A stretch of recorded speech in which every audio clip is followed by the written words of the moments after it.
White Sands national monument visitor centre. Great. क्या करना है इसका? ऊपर ले जाके उसके ऊपर बैठ के नीचे आएंगे हम। ओ बेटे, ओ बेटे।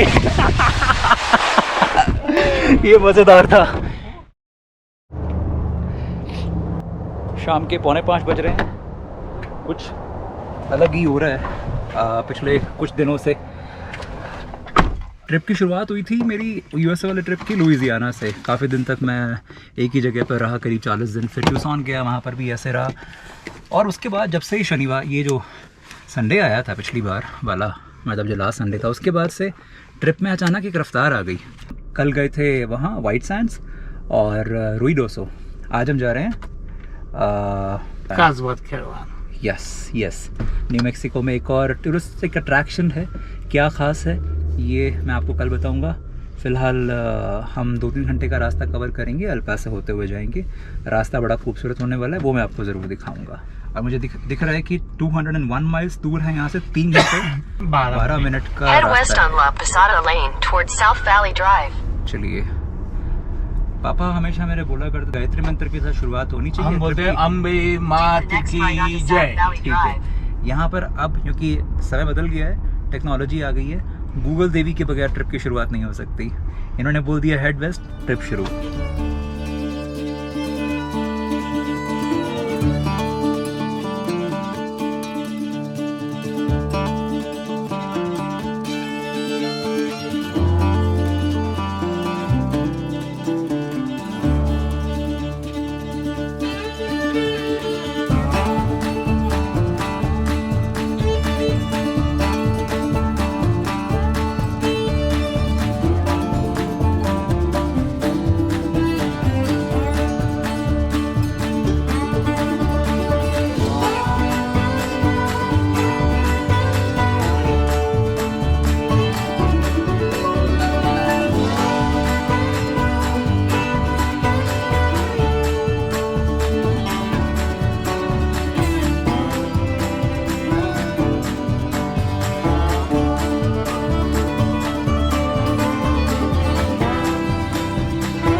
एक और बॉर्डर पेट्रोल वाला ये पॉइंट आ गया है।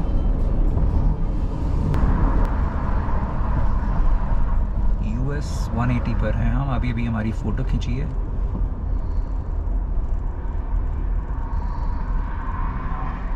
पासपोर्ट निकाल लेना। ठीक है। जैसे सामने वो ऑफिशियल उनसे बात कर रहे हैं। वैसे पासपोर्ट तो खैर मांगेंगे ही, तो मैं निकाल लेता हूँ पासपोर्ट पहले से। मेरे साइड में गाड़ी खड़ी हुई है, इस पर लिखा हुआ US customs and border protection. हमारी बारी है। I am on US citizen. He is on a visit visa. I am on permanent resident. Okay, where's your permanent resident card? Oh, I gave you my ID. Okay. You can give me a credit card if you want. That's cool too. No, I'm not giving that. Okay, you're good. Thank you. That one. All right, you guys be safe out there. All right? Thank you very much. मुझे check करने की वजह तो जयेश जी की checking ज़्यादा हो गई। मैंने उसको ID दिखा दिया। ड्राइविंग लाइसेंस दे दिया था? हाँ, मैंने ID दे दिया था उसको। अच्छा, देना क्या था? Permanent resident card. अभी हम 1 घंटा 48 मिनट और लगेगा। अंधेरा हो चुका है। अब अंधेरे में बात करने का फ़ायदा नहीं। मैं तो नज़र आ नहीं रहा हूँ, अब हल्का हल्का नज़र आ रहा हूँ। 124 माइल दूर है अभी, और 2 घंटे लगे, 2.25 घंटे लगेंगे। हाँ,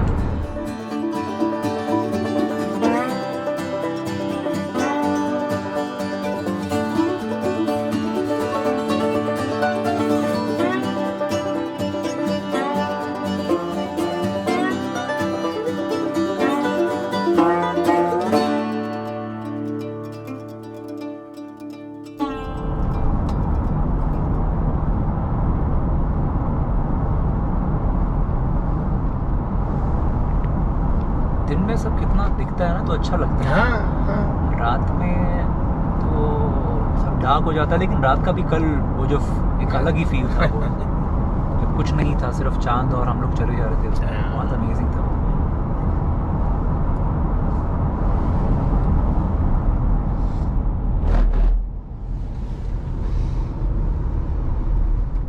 Turn left, then your destination will be on the right.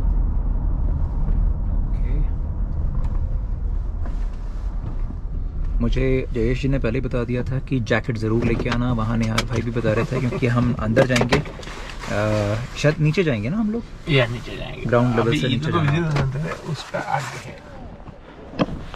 शायद पिछली बार मैंने आपको बताया था या नहीं मुझे याद नहीं है, लेकिन ये यूएस में, शायद कनाडा में भी, जितनी भी पब्लिक एस्टैब्लिशमेंट्स हैं, कोई मॉल है, कोई रेलवे स्टेशन है, अब ये है, हैंडीकैप्ड पार्किंग्स ज़रूर होती हैं, और वो सबसे नज़दीक होती हैं ताकि इनको कम से कम चलना पड़े।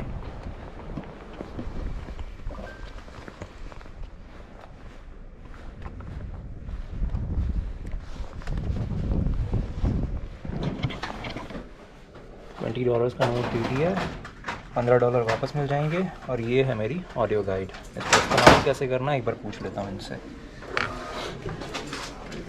Thank you. And it's numbered all throughout the cave, sir. What is that, sorry? It's going to be numbered all throughout the cave. Okay. So throughout your hike, you'll see numbers on the hand railings. Just press the corresponding numbers to play the recordings. I got it. Okay. And the arrows there are your volume. What are the arrows? Volume? Volume up and down. Yes, sir. When you come up and out of the elevators, you'll see a drop box. You can just leave it there. All right. Thank you so much. Yep, y'all enjoy. Thank you. ये audio guide इसलिए लेनी पड़ी $5 की, क्योंकि अभी Covid time में ये चल नहीं रही है। I mean, गाइडेड टूर नहीं चल रहा है। अदरवाइज़ आप गाइडेड टूर लेके भी वो ज़्यादा अच्छा रहता। एलिवेटर यही है ना? ओके। ये पीछे बुक स्टोर था, यहाँ से मैंने टिकट ली है, और ये रहा एलिवेटर का रास्ता।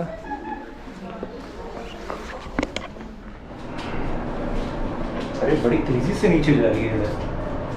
ये क्या फीट्स है? कान में वो प्रेशर फील हो रहा है।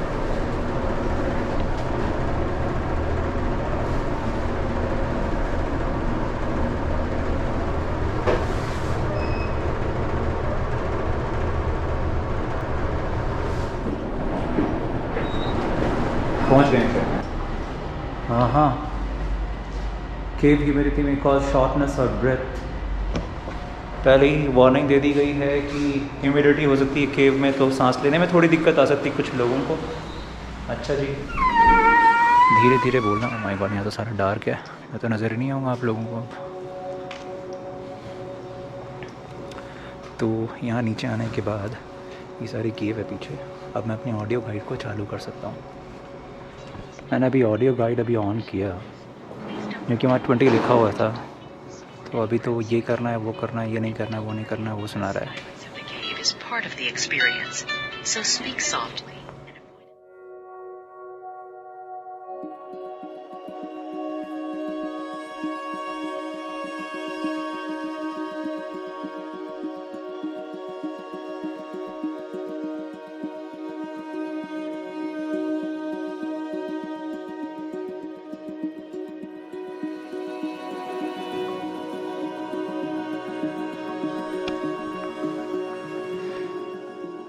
मोबाइल की रोशनी में बात कर रहा हूँ आपसे। एक सिटिंग एरिया भी है। मेरे ख्याल से केव के बीच में। हमें इस ट्रिप को शुरू किए हुए करीब आधा घंटा हो चुका है। मैं बहुत धीरे बात कर रहा हूँ ताकि और लोगों को डिस्टर्बेंस ना हो। हालांकि लोग यहाँ बैठते नहीं, पत्थरों का एक सिटिंग एरिया है सारा।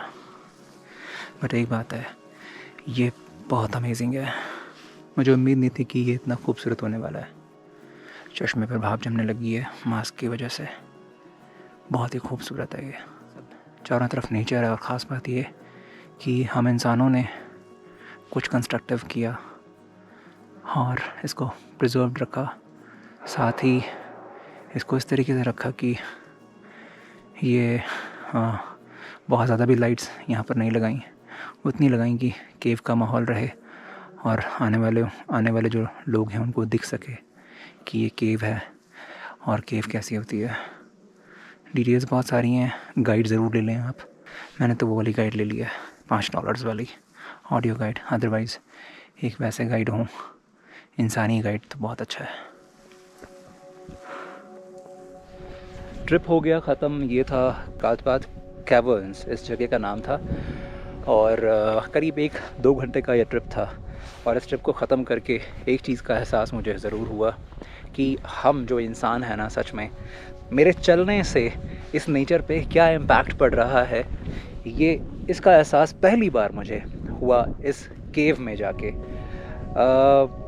सीरियसली मतलब हम इंसान जब हवाई जहाज़ में जाते हैं, जब हम लोग पेट्रोल की कार में या डीज़ल की कार में, या जब हमारे कोयले से चलने वाले जो हमारे कारखाने हैं, मशीनरीज़ जब हमारी चलती हैं, जब हम लोग पोल्यूशन करते हैं, जब हम लोग बम फोड़ते हैं, जब हम लोग एटम बॉम्ब्स का जब हम परीक्षण करते हैं, तो वो कितना इम्पैक्ट डालती होंगी इसका अंदाज़ा मेरे ख्याल से आपको यहाँ आने के बाद में होगा। कैसे?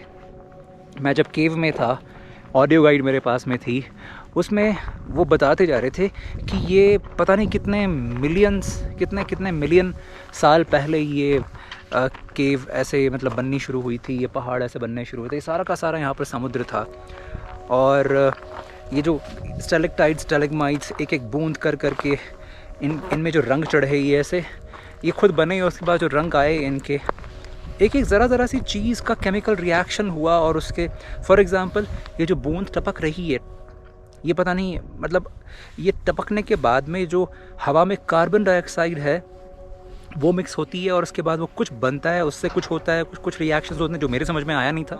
अगर आप साइंस बैकग्राउंड से हैं तो शायद बेहतर समझ पाएंगे, ख़ास तौर पे केमिस्ट्री वाले। लेकिन इतना ज़रूर समझ में आया कि वो ज़रा सा असर करके एक एक केमिकल रिएक्शन से इस गुफा में, जो बहुत बड़ी गुफा है, मतलब 1-1.5 माइल्स लंबी है, तो बहुत और भी लंबी, लेकिन हमें अलाउड था इतना ट्रैवल कर पाना, तो ये हम देख पाए। आप जो चल रहे हैं इस वक्त, और आपके कपड़ों से जो लिंट गिर रहा है, आपके जो बाल यहाँ पर टूट रहे होंगे, आपके स्किन जो झड़ रही होगी इस वक्त, ये जमा होती है यहाँ पर। और हमारे वॉलंटियर्स, हमारे जो स्टाफ के लोग हैं, वो इसकी सफाई करते हैं। क्यों? क्योंकि वो असर डालती है, केमिकल रिएक्शन करती है, एक एडवर्स इफ़ेक्ट है इस नेचर के ऊपर। मतलब सिर्फ चलने भर से, हमारे ज़रा सी मूवमेंट से, हम कुछ खा नहीं रहे हैं, हम कुछ सिगरेट वगैरह नहीं फूक रहे हैं, हम थूक नहीं रहे हैं, हम कुछ और नहीं कर रहे हैं, सिर्फ चलने भर से हमारे अगर नेचर पर इतना ज़बरदस्त इम्पैक्ट हो सकता है। वहाँ पर उन्होंने खुद कहा कि जो लाइट्स हमने लगा रखी हैं, ये लाइट्स ने एक हरे रंग को पैदा करना शुरू कर दिया, क्योंकि इस लाइट की वजह से एक ख़ास तरह की काई जमनी शुरू हो गई इन पत्थरों के ऊपर। अब लाइट नहीं होती तो हम उसको देख ही नहीं पाते, लाइट का होना भी ज़रूरी था। कुल मिलाकर ये कि इतने सारे साइंटिस्ट, फॉर एग्ज़ाम्पल कुछ साइंटिस्ट ने जब यहाँ की जांच की तो पता चला कि इनके पानी में, इस पानी में, पहले तो वो सोच रहे थे कुछ होगा ही नहीं, फिर उन्होंने बोला कि बैक्टीरियाज थे, एक ख़ास किस्म के बैक्टीरियाज जो शायद कैंसर का ट्रीटमेंट करने में बड़े हेल्पफुल हो सकते हैं। नासा के साइंटिस्ट यहाँ पर आए और उन्होंने अपनी तरीके से रिसर्च की, और उन्होंने इस गुफा में ये जो सारा सिस्टम था इसको स्टडी किया, इसलिए ताकि जब मार्स पे हम जाएंगे तो लाइफ यहाँ कैसे, जैसे बैक्टीरिया, एक ख़ास किस्म का बैक्टीरिया कैसे पनपा और उसने लाइफ कैसे, मतलब सारा इकोसिस्टम बना, हो सकता है कि वहाँ पर भी कुछ ऐसा हो।